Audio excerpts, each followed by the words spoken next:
வெள்ளிக்கிழமை ரிலீஸ் ஆன 2 படங்கள் தலைவன் தலைவி மாரிசன். இந்த 2 படத்தை பற்றி தான் நம்ம இன்னைக்கு பார்க்க போகிறோம்.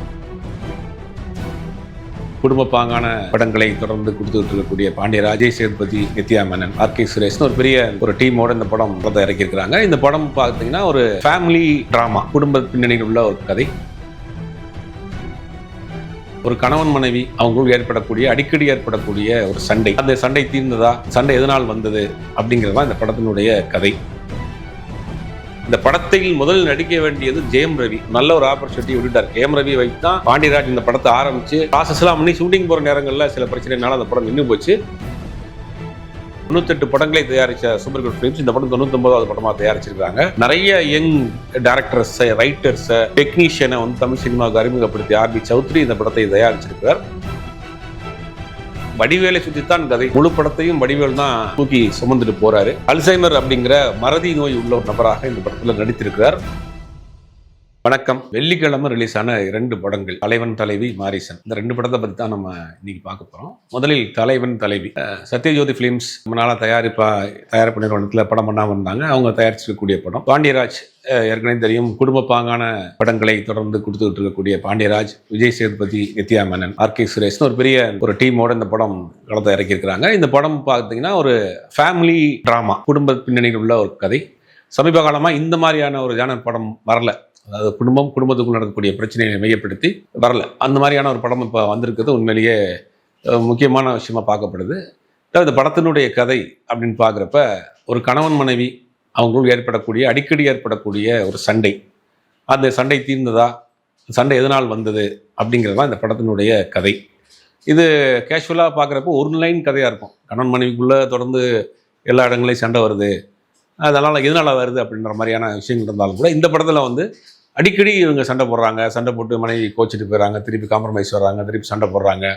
இவங்க சண்டை போடுறப்ப அவங்க சுற்றி இருக்கக்கூடிய அந்த குடும்பங்கள் செய்யக்கூடிய விஷயங்கள், இதெல்லாம் நமக்கு பல சம்பவங்களை நம்ம பார்த்துருப்போம், கேள்விப்பட்டிருப்போம். அந்த விஷயங்களையெல்லாம் படத்தில் பண்ணியிருக்கிறாரு.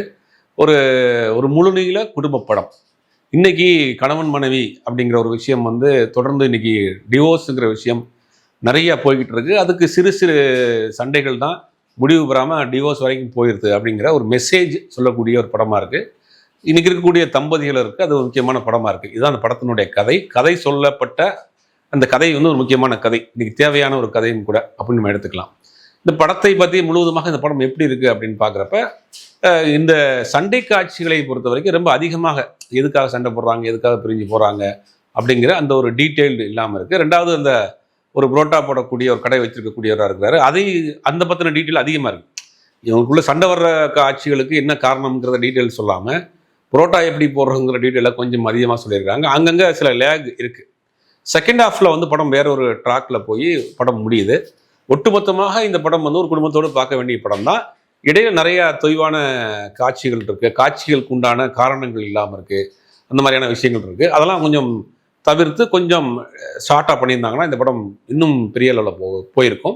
ஆனால் இப்பயுமே அந்த படம் குடும்பத்தோடு பார்க்க வேண்டிய ஒரு படமாக தான் இருக்குது. இன்னொரு படம் பார்த்தீங்கன்னா மாரிசன். கிட்டத்தட்ட ரொம்ப நாளுக்கு பிறகு சூப்பர் குட் ஃபிலிம்ஸ் இந்த படத்தை தயாரிச்சிருக்காங்க. கிட்டத்தட்ட 98 படங்களை தயாரித்த சூப்பர் குட் ஃபிலிம்ஸ் இந்த படம் 99வது படமாக தயாரிச்சிருக்காங்க. நிறைய யங் டைரக்டர்ஸ், ரைட்டர்ஸ், டெக்னீஷியனை தமிழ் சினிமாவுக்கு அறிமுகப்படுத்தி ஆர்.பி. சௌத்ரி இந்த படத்தை தயாரிச்சிருக்கிறார். ஆர்.பி. சௌத்ரி இவ்வளோ அனுபவம் வாய்ந்த ஒரு நபர் ஒரு படத்தை ரொம்ப நாள் கழித்து தயாரிச்சிருக்கிறாருனாலே அந்த படத்தில் ஏதோ ஒரு மெசேஜ் இருக்கும், கதை இருக்கும் அப்படின்னு நம்ம நம்பலாம். அந்த நம்பிக்கையோடு தான் படமும் நாம் பார்த்தோம். படம் பார்க்குறப்ப இதில் இதுவும் ஒரு வித்தியாசமான ஒரு அட்டெம்ப்ட், ஒரு கதை. அதாவது சமீப காலமாக தமிழ் சினிமாவில் வெட்டு, குத்து, ட்ரக்கு, மாஃபியா அப்படிங்கிற மாதிரியான ஒரு பரபரப்பாக போய்கிட்டு இருந்த காலத்தில் ஒரு ஃபீல் குட்டான ஒரு கதையை சொல்ல முயற்சி பண்ணி இந்த கதையை தேர்ந்தெடுத்திருக்கிறதுக்கு உண்மையிலேயே பெரிய பாராட்டக்கூடிய விஷயம். இந்த படத்தில் வடிவேல், ஃபகத் பாசில் இவங்க 2 பேரை சுற்றி தான் கதை. வடிவேலை சுற்றித்தான் கதை. முழு படத்தையும் வடிவேல் தான் தூக்கி சுமந்துட்டு போகிறாரு. அல்சைமர் அப்படிங்கிற மறதி நோய் உள்ள ஒரு நபராக இந்த படத்தில் நடித்திருக்கிறார். அவருடைய இப்போ உள்ள அந்த வயது, இப்போ உள்ள அந்த தோற்றத்திற்கு ஏற்ற கதாபாத்திரத்தை நடிச்சிருக்கிறாரு. எனக்கு காமெடி மட்டும்தான் வரும் அப்படின்னு எல்லாரும் சொல்கிறாங்க அப்படிங்கிற மாதிரி நினச்சிட்டு இருந்த வடிவேலுக்கு காமெடி தாண்டி நான் ஒரு வெயிட்டான ஒரு கேரக்டரும் பண்ண முடியும் அப்படின்னு ஏற்கனவே மாமன்னனில் நிரூபிச்சிருந்தாலும் கூட இந்த படம் ஃபுல் படத்துலையுமே ஒரு எமோஷனலான விஷயங்கள் பண்ணுறாரு. அந்த எமோஷனலுக்குள் அங்கங்கே சில காமெடிகளையும் பண்ணியிருக்காரு. கதை அப்படின்னு பார்க்குறப்ப மறை நோயால் பாதிக்கப்பட்ட ஒரு நபராக வடிவேல் இருக்கிறாரு, திருடனாக ஃபகத் பாசில் இருக்கிறாரு. அப்போ இவரிடம் வந்து ஒரு பணத்தை எடுப்பதற்காக இவரை ஃபாலோ பண்ணி வர்றாரு. அப்போ 2 பேருக்குள்ள நடக்கக்கூடிய ஒரு கான்வர்சேஷன் அந்த படம் முழுவதுமாக போயிருக்கு. படத்திற்கு இன்ட்ரோவில் செகண்ட் பிளாக்ல வந்து கதை வேறொரு கடத்தில் போய் முடியும். அந்த செகண்ட் பிளாக்ல அவங்க கொண்டு போனதில் கொஞ்சம் சுவாரஸ்யப்படுத்திருந்தாங்கன்னா இந்த படமும் நல்லா போயிருக்கும். வடிவேலுக்கு இந்த படம் ஒரு கம்பேக். சமீபத்தில் ஒரு மாமன்னனுக்கு பிறகு சில படங்களில் கதை நாயகன் நடித்தார், ஹீரோவுக்கு ஃப்ரெண்டாக நடித்தார். அதெல்லாம் வந்து கூட அவருக்கு ஒட்டாமல் இருந்தது. இந்த வயதிற்கு அவருடைய உடல் அமைப்புக்கு கரெக்டாக இந்த படம் வந்து மேட்ச் ஆகிருக்குன்னு தான் சொல்லணும். மாரிசன் வந்து எல்லோரும் பார்க்கக்கூடிய ஒரு படமாக தான் இருக்குது. அதாவது இன்னும் சில விஷயங்களையெல்லாம் அவங்க ட்ரிம் பண்ணியிருந்தாங்கன்னா அந்த படம் வந்து இன்னும் நல்லா இருந்திருக்கும். 2வது நடிப்பை பொறுத்த வரைக்கும் வடிவேலும் ஃபகத் பாசிலும் போட்டி போட்டுக்கொண்டு இந்த படத்தில் நடிச்சிருக்கிறாங்க. படத்தை பார்க்குறப்ப ஒட்டுமொத்தமாக பார்க்குறப்ப இந்த படம் வந்து வேறொரு தளத்தை எடுத்து கொண்டு போயிருக்கும். அந்த படம் சரியான ஒரு திரைக்கதையில் இருந்தாங்கன்னா இன்னும் படம் பெரிய அளவில் பேசப்பட்டிருக்கும். இப்பவுமே ஒரு பார்க்கக்கூடிய படமாக தான் இருக்குது. இதுதான் இந்த வாரம் வந்து அந்த 2 படத்தினுடைய கதை. இந்த முதல்ல படம் பார்த்த தலைவன் தலைவி பற்றி சொல்லணும் அப்படின்னா, விஜய் சேதுபதி மகாராஜாங்கிற ஒரு பெரிய வெற்றி பெறத்திற்கு பிறகு ஒரு படம் பண்ணார். அது ஏஸ்னு ஒரு படம். அந்த படம் பெருசாக போகலை. சமீப காலமாக மகாராஜாவுக்கு முன்னாடி வந்த பல படங்கள் வந்து விஜய் சேதுபதிக்கு தோல்வி படமாகவே அமைஞ்சிச்சு. என்ன சொல்லலாம், விஜய் சேதுபதி இருக்கிற படம் ஓடுது, விஜய் சேதுபதி நடித்த படம் ஓட மாட்டேங்கிற அளவுக்கு அவரை வந்து ட்ரோல் பண்ணக்கூடிய விஷயமா இருந்துச்சு. அது மகாராஜா படம் வந்து ஒரு பெரிய வெற்றியை கொடுத்து உலகரங்கில் ஒரு படத்தை கொண்டு போய் சேர்த்துச்சு. பெரிய வசூல் மலையை பொழிந்த படம்னு தான் சொல்லணும். அந்த பிறகு நடித்த அந்த அந்த படம் பெருசாக போகலை. அதுக்கு பிறகு இந்த படம் பண்ணியிருக்காரு. இதுக்கிடையில் அவர் பையனும் ஒரு படம் நடித்து அதுவும் பெருசாக போகலை.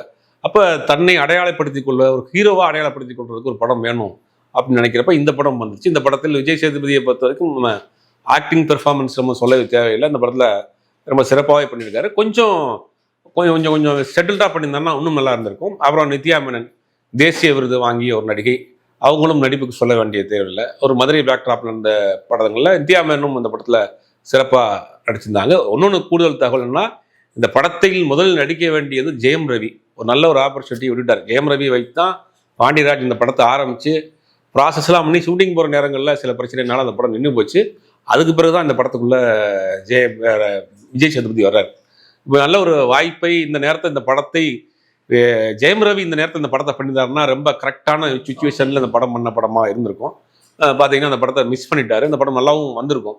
அப்புறம் இந்த படத்தை பொறுத்த வரைக்கும் சந்தோஷ் நாராயணனுடைய மியூசிக் அப்படிங்கிறது சமீபத்தில் அந்த ஒரு பாட்டு பெரிய சோஷியல் மீடியாவில் ரொம்ப வைரலாக போய்கிட்டு இருக்கு. சமீப காலமாக சந்தோஷ் நாராயணனை பொறுத்த வரைக்கும் ரெட்ரோ பண்ணார். ரெட்ரோவில் படம் முன்ன இருந்தாலும் கூட, படத்தில் 1000 விமர்சனமாக இருந்தாலும் கூட, ரெட்ரோவில் சந்தோஷ் நாராயணனுடைய ரீரெக்கார்டிங்கிறது மிக பேசப்பட்ட ஒரு விஷயமா இருந்துச்சு. இந்த படத்துலையும் அவர் கொடுத்த வேலையை ரொம்ப தெளிவாக பண்ணியிருக்காரு. ஏன்னா ஒட்டுமொத்தமாக அது ஒரு ஃபேமிலி ஆடியன்ஸை மட்டும் குறிவைத்து எடுக்கப்பட்ட படம். அதான் நம்ம பார்க்க வேண்டியது. ஆனால் ஒரு படம்ங்கிறது எல்லா ஆடியன்ஸும் வரணும். இப்போ படம் பார்க்கக்கூடிய ஆடியன்ஸ் பார்த்தீங்கன்னா ஒரு 18 24 25 வயசுக்குள்ள இருக்க ஆட்கள்லாம் வருவாங்க. அவங்களுக்கு இந்த படம் எப்படி போய் கனெக்ட் ஆகும், ஒரு ஃபேமிலி மேனாக இருக்கிறவங்களுக்கு கனெக்ட் ஆகும், அந்த யங் ஆடியன்ஸ்க்கு எப்படி கனெக்ட் ஆகுங்கிறது ஒரு பெரிய கேள்வி. பட் ஓவராலாக பார்க்குறப்ப ஒரு மெசேஜ் ஒன்று சொல்லியிருக்காங்க. விட்டு கொடுத்தால் கெட்டு போவதில்லை, சண்டையில் வந்து சமாதானத்தில் தான் முடியும் அப்படிங்கிற மாதிரியான பல விஷயங்களை சொல்லியிருந்தாலும் கூட இந்த படம் வந்து ஒரு ஃபேமிலியாக பார்க்கக்கூடிய ஒரு படமாக தான் இருக்குது. அப்புறம் இன்னொரு படம், அடுத்த படம் வந்து மாரிசன் பொறுத்த வரைக்கும் அதில் திரும்ப சொல்லணும்னா ஃபகத் பாசிலை பற்றி நம்ம சொல்ல வேண்டிய அவசியமே இல்லை. அவர் எப்பவுமே என்ன கேரக்டர் கொடுத்தாலும் அதில் ஸ்கோர் பண்ணிடுவார். இதில் என்ன ஒரு பெரிய பியூட்டின்னா, கூலி படத்தில் ஃபகத் பாசிலுக்கு வந்த வாய்ப்பை நான் விட்டுட்டு இந்த படத்தில் நடித்தார்.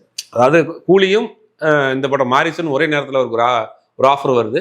கூலி வேண்டாம், இந்த படத்தில் நமக்கு நடிக்கிறதுக்கு ஸ்கோப் இருக்குன்னு நினச்சி இந்த படத்தில் வந்தார். அதே மாதிரி கொடுத்த கேரக்டர் ரொம்ப சிறப்பாக செஞ்சுருக்காரு.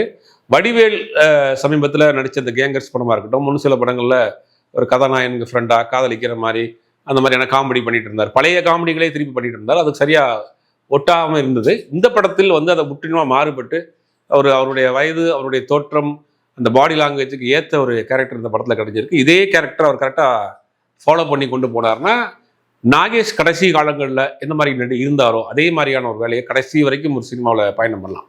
நாகேஷ் தெரியும், நாகேஷினுடைய ப்ளஸ்ஸே வந்து அந்த பாடி லாங்குவேஜ் தான். ஒரு கேரக்டர் உள்ளே வந்து என்ட்ரே உட்கார்றதுக்குள்ளே 1000 மாடுலேஷன் காப்பார். கதை திறந்து வருவார், சேரில் தவி குதிச்சு உட்காருவார். அவருடைய ரொம்ப ஒரு ஃபேமஸான விஷயமே அந்த பாடி லாங்குவேஜ் தான். ஏறக்குறைய வடிவேலும் அதே மாதிரியான பாடி லாங்குவேஜ் உள்ள காமெடி பண்ணக்கூடிய நபர் தான். இந்த படத்துலையும் வந்து அதெல்லாம் தாண்டிட்டு இவர் புது வடிவேலாக, ஒரு புது அவதாரமாக இருக்கிறார். ஏன்னா அந்த மாதிரி பாடி லாங்குவேஜ் பண்ணக்கூடிய அளவிற்கு இன்னைக்கு அவர் வந்து உடல்நிலை பெருத்து போச்சு, வயதாகி போச்சு, அந்த இது பண்ண முடியாது. பண்ணாலுமே அது வந்து பெருசாக எடுபடாது. ஆனா இப்ப இந்த உடம்போட அமைப்புக்கு, இந்த கெட்டப்புக்கு சரியான கேரக்டர் இது. இனி இதே மாதிரியான கேரக்டரை தேர்ந்தெடுத்து தொடர்ந்து நடிச்சார்னா வடிவேல் அவர் இருக்கிற இடத்தையும் இது பண்ண முடியாது. ரெண்டாவது, அவருக்கு இந்த மாதிரியான ஒரு கேரக்டரும் பண்ண முடியும் அப்படிங்கிற அந்த படத்துக்கு ஃபுல் ஃபிளெக்ஸ்டா பண்ணி ஒரு பெரிய அச்சீவ் பண்ணியிருக்காரு. இந்த 2 படமுமே பார்க்குறப்ப ஒரு 2 வேறு ஜோனரில் வந்த படம் தான். ஒன்று ஒரு ஃபேமிலி ட்ராமா, இன்னொரு ஒரு உணர்வுகளை சொல்லக்கூடிய ஒரு படமாக இருக்குது, ஒரு ட்ராவலிங் மூவியாக இருக்குது. இது உண்மையிலேயே 2 படமும் வேறு ஜானரில் இருக்கிறதுனால ஒரு புது அட்டம்ப்டா தமிழ் சினிமா வேற திசையை நோக்கி போகுது, வித்தியாசமான கதை கலர்கள் நோக்கி போகுது. இந்த படத்தில் காதல்னு தலைவன் தலைவியை பொறுத்த வரைக்கும் பெருசாக வந்து காதலன் காதலியோ இந்த மாதிரி குத்துப்பாட்டோ அந்த மாதிரி எந்த விஷயங்களும் இல்லாமல் ஒரு குடும்பத்துக்குள் கணவன் மனைவிக்குள் நடக்கிறத அப்படி ரொம்ப ஒரு ராவாவே சொல்லியிருக்காங்க. சினிமாவுக்கு உண்டான சில ஜோடனைகள்லாம் பண்ணாமல் அப்படி பண்ணியிருக்காங்க. அதனால அந்த படத்தை பொறுத்த வரைக்கும் இது இந்த அட்டம்ப்டே ஒரு புது அட்டம்ப்டா பார்க்கலாம். பெரிய ரிஸ்க் எடுத்து தான் இந்த விஷயத்தை பண்ணியிருக்காங்க. மாரிசன் அப்படி தான், பெருசாக கதாநாயகன் கிடையாது, காதல் பாட்டு கிடையாது, குத்துப்பாட்டு கிடையாது, ஒரு வயலண்ட் கிடையாது, ஒரு பெரிய சண்டை காட்சிகள் கிடையாது, 2 பேருக்குள்ள நடக்கக்கூடிய டிராவல். அப்போ தமிழ் சினிமா இயக்குனர்கள் ஒரு புது அட்டம்ப்டை நோக்கி போறாங்க அப்படிங்கிறது உண்மையிலேயே பாசிட்டிவாக நம்ம பார்க்கணும். ஏன்னா அது வந்து உண்மையில் நல்ல விஷயம்.